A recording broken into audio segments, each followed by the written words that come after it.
Welcome back, everybody, to WTC TV, and that's the ticket. I'm Paul Anand, and today I'm here with Ben Woooo and the Wrestling Card King, Mr. Rob England. Um, Now, guys, Tony and I, we've done a lot of these videos over the years, like 5, 6 years worth of doing monthly videos, quarterly videos, collector series, hot topics. And we try to be as even based in our coverage as possible. So, in other words, we don't favor modern, we don't favor vintage, we don't have a particular performer that we're nuts about. We like to give comprehensive, full breadth coverage.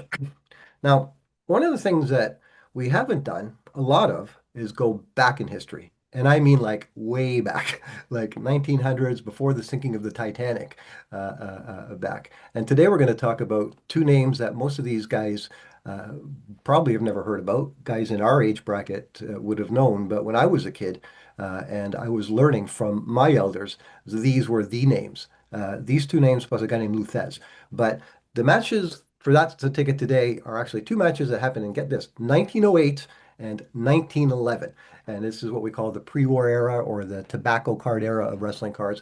And it was between the Russian Lion George Hackenschmidt from Estonia and Frank Gotch from Iowa in the United States. And these were the two biggest names of the time. And they had two matches that were the biggest matches in that time. And it's interesting because a lot of stuff that we take for granted today kind of started around that time. Trash talking and cries of "Wait a minute, was this a work or a shoot?"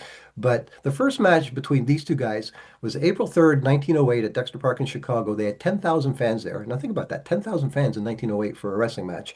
And Frank Gotch, who wasn't the favorite, Hackenschmidt was the guy who invented the bear hug. So he was just a tough that everyone figured would be undefeatable.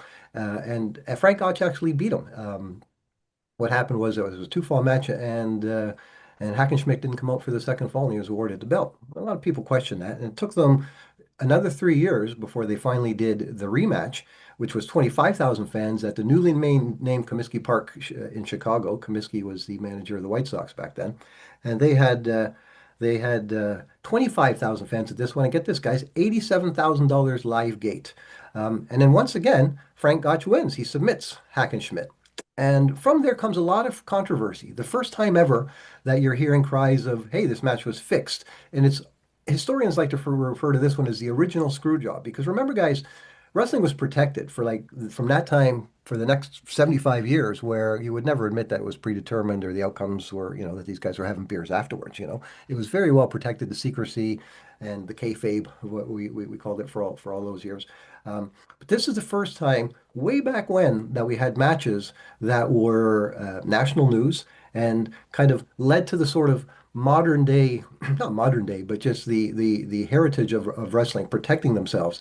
But this kind of fell by the wayside. So Ben, let's start with you. Let's talk about the ticket. You have the ticket. It's probably got to be one of your oldest tickets, if not the oldest ticket. And I got to figure there's some value there. Talk about the ticket, and then talk to me about that era of wrestling, please. That early era of 1900s to right up to say the Parkhurst. Because we don't have a lot of stuff that's covered during that time. Yeah, that's exactly right. And that's kind of why, I created a friendship with Rob, and we kind of have the same passion, the old stuff and, history and the original wrestling and the crossover and both. But I actually got this ticket from Rob. Rob's obviously a super collector of everything wrestling, whether it be amateur or professional and everything in between. And I went deep dove into tickets, and this is one that, man, is a huge hole, right? I mean, I have all the newer stuff, and Rob had it, and Rob was nice enough to let it go, and put it towards some other stuff he wanted to focus on. But I do have the ticket. I own the 1911 Comiskey Park, the second ticket, and there's only one of them in a PSA holder. It's That's my the only one you guys have ever seen. It's just the one, it's Rob. the only one in the PSA Wow. registry. So I don't know. I'm sure, there's 30,000 people there. I'm sure there might be, a handful or less around somewhere, but you never know. But it's the only one in the registry. It is my second oldest ticket. I don't know if you recall, I did, and it kind of all works here a little bit in history, but I did post the 1905, the first official championship match between Hake and Schmidt and Jenkins, Okay. which Hackenschmidt actually won. And, up to this time, Hackenschmidt was known as this freak of nature, kind of the Arnold Schwarzenegger of his time, the Russian Lion. He had all these great nicknames worldwide, known worldwide. Uh, he was known for his Greco-Roman at that time. He came to the U.S., beat Jenkins. Interesting enough, a lot of this is marketing. Same with even today. Gotch was the American, the hardworking Iowa guy, the American hero. And when Hackenschmidt won that in 1905, Gotch immediately started the trash talk. And just kind of like they do now, because he wanted to get that fight. He wanted to keep the belt in the US. And I'm sure that was a promoter thing too, and him and the whole thing. But he wanted to get Hackenschmidt so mad that he would wrestle him here, throw him off, keep the belt in the United States of America. Hackenschmidt did not. He didn't fall for it. He went back. Uh, Gotch continued the trash talk. Hence the 1908. He agreed. Hackenschmidt agreed to come here, I think, for like 10 grand or something, which is a lot of money back then, obviously. Um, they had the match. That one was very controversial because Hackenschmidt basically said that Gotch oiled himself up, covered in oil. He couldn't get a kind of like the Macho Man on me, I guess. There's lots of little weird things, but he couldn't get a hold of him, and also said that Gotch in the beginning, Gotch was known for being a little dirty and rough and gouging him in the eyes, slapping him in the face, doing things that Hackenschmidt was not used to. He was used to getting in there, bear hugging, ending it 10, 15 minutes. Gotch kept him in for an hour and a half. Hackenschmidt said, let's stop this, or we got to shower, wash the oil off or something, because it's insane. And finally, after 2 hours, I think Gotch got him in the toe hold, the two, and Hackenschmidt basically just said, I give up, and didn't come out for the second one. That was that. We're, begrudgingly came out, shook his hand in front of Chicago. He was out of his element. Obviously, he's in the United States in Chicago, and went back. Once he got back, he started saying cheater, cheater, cheater, all this stuff. Build up to number two, right? And that's where These were like 1911 the comes in, this ticket. first promos, right? I mean, I'm sure people were talking before then, but it wasn't just the match in the ring. It wasn't just the catch as catch can style wrestling match, but two guys talking in the media. We have that Yeah, the, everywhere the today, newspapers right? everything got behind it. Hank Schmidt got a promoter in the U.S., hired him, and then all of a sudden, Chicago Tribune's not calling Hank Schmidt a loser anymore, a crybaby. Now they're building it up as the Iliad 2 of two giants coming together, and who Like knows what's going to happen. It's a Rocky big, and Drago kind of thing, yeah, it's a big money but in making 1908. thing. Yeah, Yeah, and at this time, it's very important. Historically, wrestling has been like the sport. I mean, you got to go back to the Olympics. It's one of the first original singles man mano a mano. And Rob, you can elaborate on all this. I'm sure you will. You know more than I do, but mano a mano sports that there was, and at the turn of the century, it got a little blurred. It started to get a little blurry. There was the kayfabe. It became like a carnival type thing. There were the little matches here and there were kind of predetermined, but the heavyweight championship matches were shoots, in that they were legit. You didn't really know exactly what was going to, there's more what was going to happen. And Gotch, I think Hackenschmidt went into that 1908 thinking he was going to win. It was supposed to be legit. Gotch completely threw him off. It was a legit match. Hackenschmidt wanted to win. Gotch wanted to win. Gotch won his way. And 1911 came, was built up, and then Hackenschmidt generally thought he was going to win again. Now this is just controversial. It's awesome because you got two sides of every story, and but many people, I mean, it's been said that Hackenschmidt got badly hurt before the 1911 match, and his right knee was ruined basically, and he wanted to reschedule or get out of it. But his promoter assured him, this is one of the main stories, assured him, you got to do it. We got this money. I know you're not going to win in this situation. Gotch will make you look good, so it won't be like you won't get annihilated. And some think that he was just talked into that. Gotch, of course, won 2 falls within 20 minutes. Um, and it didn't look like Hackenschmidt was trying. Now, this was not predetermined, but what happened in a weird way is that the audience of 30,000 people, the biggest wrestling match ever and hyped up ever, looked fake, and not because the guy missed a fake clothesline off the top rope, because of just the circumstances that Hackenschmidt was hurt. They didn't come out, they weren't honest about it, and then they tried to cover it up type thing, and it didn't. The audience wasn't sold, and there's reports of people hearing Hackenschmidt telling the ref, I'm just the second fall, I'm just going to fall back, and this is over. I got it done. So then, of course, that continued the speculation of it all being faked, rigged, which it was, but it really wasn't. Right, So right. lots of Yeah, lots of very history interesting. here. Yeah. Lots of maybe not knowing exactly what happened, but I'll stop it there for now and let Yeah. Rob take it over. Rob England, welcome back. You're a historian extraordinaire of wrestling stuff, especially the old stuff, how important, you got the Gotch sweatshirt on, how important are these guys to our business, the names Hackenschmidt and Gott, and how important were these two matches that Ben just sort of very nicely elaborated on? Yeah, I think storytelling and history is really important when it comes to sport. If you were to think of any other sport, let's just say baseball, if we just said it started in the 80s with Hulkamania, think about how much would be lost. We wouldn't have Babe Ruth. We wouldn't have Mickey Mantle. We wouldn't have all those guys. And I don't think wrestling does a good enough story in telling its history, but it's really fascinating to know that 30,000 people would go to Comiskey Park and watch these giants at that time wrestle.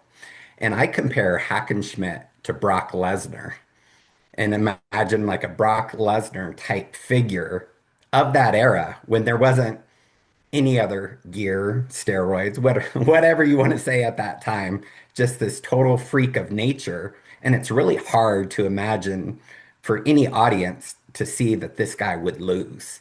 And I think really in that first match, what Gotch had, and he was trained under Farmer Burns, who actually has lessons about scientific wrestling that you can, mail order, and this is how you could wrestle, and these are moves, all that type thing. So Gotch had a premier trainer. He was in premier condition. And that really is what I believe led him to victory over Hackenschmidt the first time. And of course, 1911, Gotch knows that he could beat him. Hackenschmidt's getting a little bit older. There was even some talk that Gotch, sent a guy into Hackenschmidt's camp to injure him before the match, all of that. So there's this storytelling, and who knows what the accuracy of any of it is, but that's, some of what came out during that era. And what I really like about Gotch, other than, just being the American champion, is the like Iowa farm boy, hard work, taking on Drago, as you were saying earlier, and just in essence, like slaying the giant. And if anyone knows anything about, high school wrestling, college wrestling, is Iowa per capita is the hotbed for the whole country. And I really believe that Gotch, when it comes to wrestling, is pretty much the inspiration, not only for just pro wrestling and its, history, but also amateur wrestling. So that's where I think he's this really unique figure when it comes to wrestling in both eras And they were the or top two genres. guys, right? They like obviously throughout there was other wrestlers, and we see names like Theo Bauer and Muldoon and all these other names that we get on the tobacco cards. But Gotch and Hackenschmidt, still to this day, their names are known. I mean, obviously a lot of the history is written in books, but with all the modern day wrestling card stuff and wrestling collectible stuff, they sort of slip through the cracks. But when you get into it and you start as Ben did, sort of elucidating what happened, like it's pretty significant, if you ask me. Like it's that long ago, so that's like 126 odd years ago, and they were laying sort of the seeds and the foundations. Now, Rob, let's talk about there is a collectible, the Max Rigot, or I don't know, is it Regat or Rigaud? If you're from Canada and Quebec, it's probably Rigaud, but do you know there was They're this in America. I always say Max Riggett. Rigat? Is I that how could you be pronounce it? wrong, but Talk to us about that set. That's the postcard set that came out in 1912, obviously right after the second match. actually, that's wrong, and I probably have something to do with it. So I noticed that these postcards had numbers on them, and they were numbered up to 16, which makes sense. A lot of times with postcards, it's 4, 8, 16, 32 type card sets. And so I was hunting those down, and I kind of just had it after baseball where you have a season and then the next year, like that's the year of the card. But those postcards were actually made in preparation to that Labor Day match in 1911. Were So, were they released that? Because all the information we have on that, Tony and I, would come from you, Rob. Going way back to our yeah, early well, days when we I first spread checked some with them, and misinformation back well, we 20 all years did. ago in Not late on purpose, not on purpose. 1912, but Yeah. they're 1911, and the Okay. postmarks and the We're gonna make writing on that those change. postcards No, we're tell gonna us make that, that change because your old ex title site with, was it Steve Timke? I can't remember who you did that with. yeah. You had a lot of that stuff listed, a lot of obviously the amateur stuff, but you had those, and I would have taken that information, or Tony would have, whichever one of us, or it might have been Dave Porto, might have been Chuck, whichever one of us was working on that set at the time to put it up or do whatever we do with our stuff. Um, we took it as 1912 because that's what you gave us, and you were kind enough Mhm. along the way to send me images. I think that's where I got the pictures from. I'm not aware of anybody else that has these except for you, Rob. Maybe there are, but again, we're talking about a collectible that's 125 plus, or maybe not, well over a century. So we talk about today, last night, $83,000 for a Hulk Hogan boot.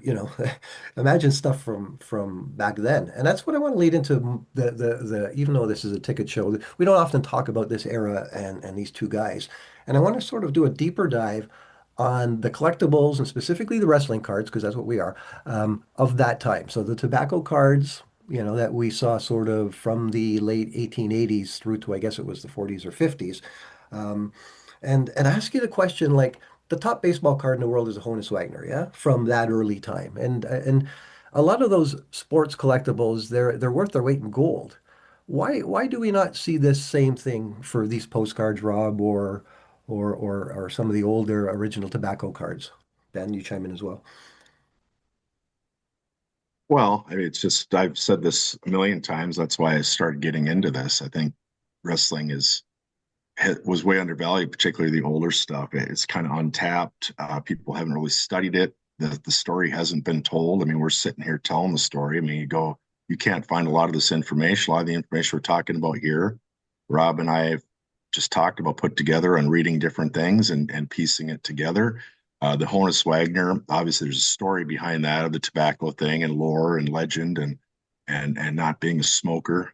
But yeah, I mean, there's not a lot of people that have graduated from Hulk Hogan, Hulkamania, and gone back and said, I really want to learn the history of how all this wrestling evolved. Obviously, there are people that do that, but that far back, I mean, it takes someone that really wants to know history and really has the passion just for history in general, and then loving wrestling too. And there's just not a lot of people, particularly collectors, and then the information's got to get out there, and then the big guys got to buy in and then buy them. Yeah, you're Um, the big and, guy. yeah, well, right now, but I'm not the biggest guy. Yeah, yeah. And the other opportunity of this stuff is it's pretty limited. I mean, the really rare stuff is very, very limited, and there's not a lot of it. There's not as much as there is in baseball and things. So, um, yeah, I mean, Rob, what do you think? Yeah, so I collect all this stuff and have for decades. And my biggest chases really were a couple of the Gotch cards. And that was the pet mouthpiece cigarettes card. What I year, Rob? chased that card What year was that one? for pet No, what year? mouthpiece. What was the year of? Oh, 1910, Okay, so but around the same extremely time. limited Okay. release. I looked for it forever. Mike Chapman, who's out of Iowa, who created the museum, the Pro Wrestling Museum in Iowa, he had a couple of them. And I was able to gather a bunch of other Gotch material didn't have, and we were able to work out a trade. And that's just, it was really limited at that time. The only way I would get it wouldn't be through buying it. It would be just having the product that he would have because he's a big Gotch fan himself. So I was able to acquire that one and then found out that there was a Kopek back, which is even more rare than the pet mouthpiece cigarettes card. And I chased that card for more than, I think about 15 years or so before one came available. And I was able to acquire that and, in essence, complete my Gotch card collection. And as Ben said, sometimes things are so rare, you don't really know the value or you don't generate the interest because things are just so hard to find. And a lot of the Well, and people, I will even say, sorry to cut you out there, I came in with a big bat. I was aggressive and wanted to get some things and get stuff before other people did. And because I realized the rarity, I realized there was nothing out there. I realized the auction houses weren't promoting it. They didn't give a rip. I'm sorry, auction houses. I know all of them, but there's no money in it. So there's no promotion, there's no anything. So you search and look for cards, and I don't, it's hard to even know what's rare, what's valuable, what the best ones are. And I'll tell like, you, Rob, he really is the goat. Rob's the there's no Rob's question. the goat. He's the king. And I'm tired. It's he went out of his way to help me and give me free information, set me up with cards. He's talking about two cards right now. I was able to add them because of Rob. Now they're the ones right below him, of course. Rob's going to have the highest graded ones, and I don't blame him. But he just like that, I was able to do what he did in 15 years. He didn't hide that from me. He didn't wait on it and No. promote it. He's out to really educate and help people. And That I that want to give that's you that's been one of kudos there, Rob, Rob. your biggest contribution is that Yeah, you shared the knowledge with us, and Yeah. that's why no one can come around, who's been in the hobby for a cup of coffee and say I'm the wrestling card king. It's like no, no, no, no. We've had a wrestling card king for decades now, and this is what this guy has done for us. You yeah. know. Yeah. I'm sure that person doesn't know who Earl Caddock, Joe Decker, Strangler Well, again, Lewis, like when I was a William kid, Muldoon, all those guys all those are. So, guys. There was actually a guy named McMahon from way back then. yeah. When I was a little kid, and I'm like grade 5, 10 years old. We lived beside an old guy and his son who was aging, older than we are now. I guess their families had died off or whatever, and they were from Quebec originally. And I used to go over there and, and watch the wrestling, and they would talk to me. And the names that came up was very big on Thjis, but Frank Gotch and Hackenschmidt. And those were just sort of names you heard, but it's not like I don't eat and breathe that stuff every day like I do Hulk Hogan, like I do The Rock. You know what I mean? So a lot of it, like you say, is there's not a lot of it. You got to figure a lot of these guys have died off now. And if you want to go researching this stuff, sure, you can go onto Wikipedia, but most of this stuff is still immortalized in books. But there's not a lot of this modern content.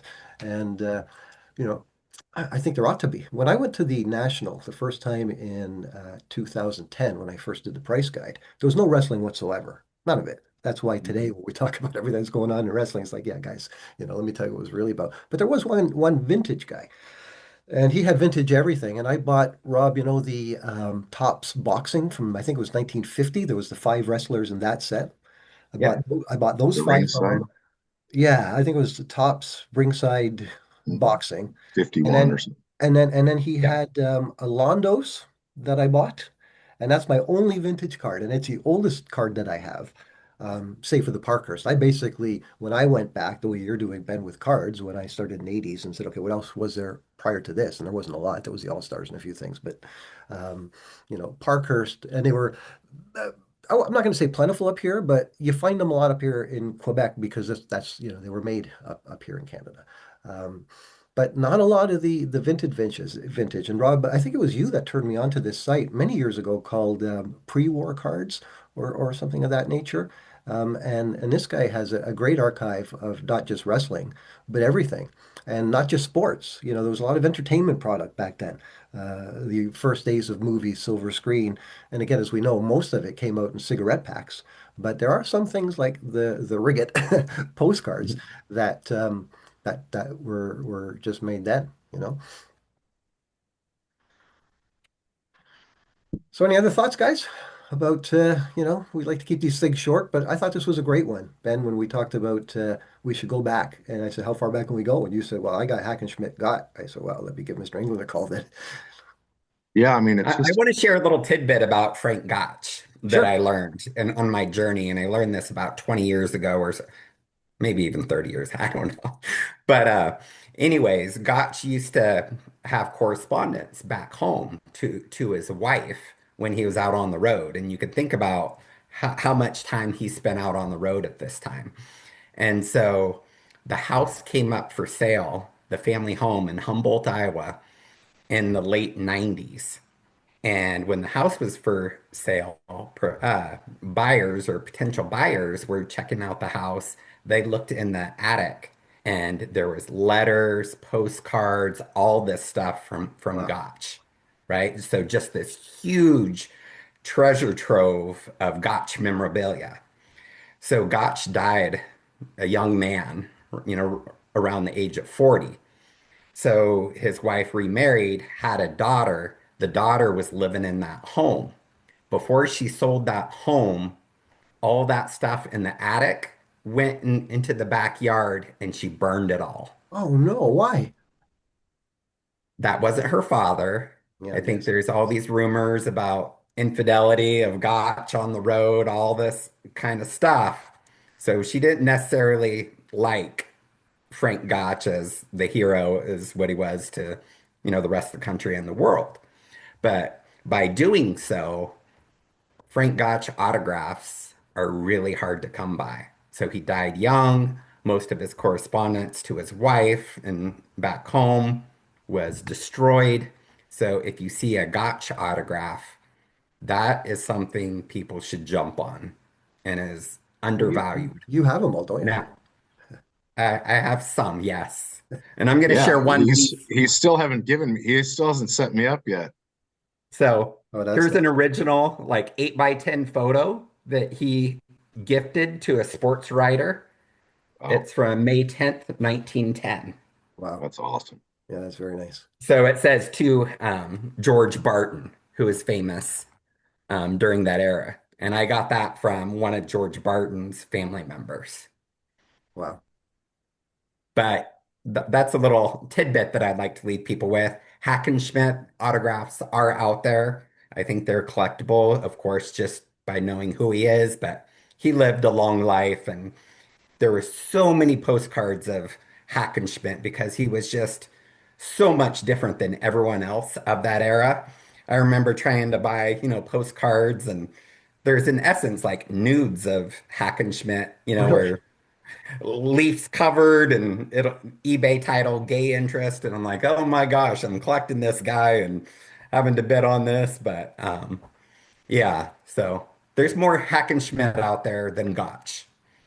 Yeah, he lived till he was 90, and it's actually kind of amazing there's not more of it out there, but it just shows how things just get lost over time, just like these stories we're talking about. And it's important that the new generations, especially when it's coming into media and social media, and we're losing interest in books, kind of tell the story and keep it going because things truly do get lost. We know this, and we don't think it does, but it does. And just it's just 1910 and this event or 1911, this event was, in my opinion, this is the first big rivalry in wrestling ever, as far as The first super multi, card, if you will. yes, Oh, super card.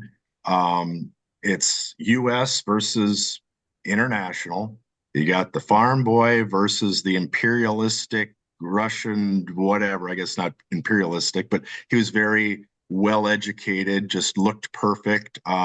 David and Goliath type thing, and then of course the kayfabe, and then the breakdown, and then I mean, just it really the stories. It really has everything that you could possibly want to have in drama and just history and entertainment. So lots of things going on this one.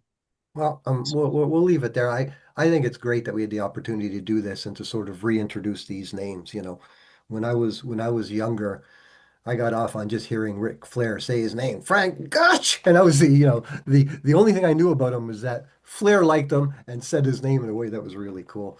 Guys, thank you very much, Rob. Thanks for joining us, Ben. We'll see you again soon. So, guys, all you young kids out there, if you don't know Frank Gotch, if you don't know George Hackenschmidt, go out there and learn about him because that's where it all started.